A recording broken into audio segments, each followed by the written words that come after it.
नमस्कार दोस्तों, मैं अंजिल का आपका बहुत बहुत स्वागत करती हूँ।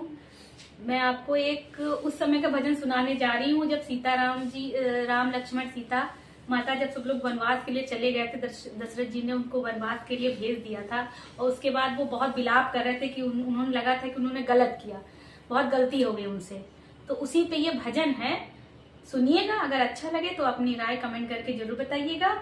और फिर से आप लोगों से कह रहे हैं कि अंकल जी की ढोलक के लिए जरूर 2 शब्द कहिएगा। तो फिर चलिए शुरू करते हैं। भजन अच्छा लगे तो जरूर कमेंट करके बताइएगा और मेरे चैनल को सब्सक्राइब करिएगा। तो फिर चलिए शुरू करते हैं।